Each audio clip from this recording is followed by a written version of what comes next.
ইবলিসকে আল্লাহ বললেন সিজদা করতে, আদমকে।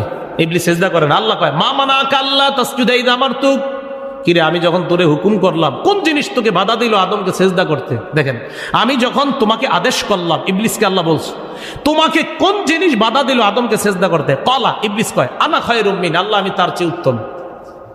নাউজুবিল্লাহ বলেন, আমি তার চেয়ে উত্তম। এরপরে কি যুক্তি দেখেন, খলাকতানি মিন নার, আমারে বানাইছেন আগুন দিয়া, ওয়া খলাকতাহু মিন তিন, তাকে বানাইছেন মাটি দিয়া।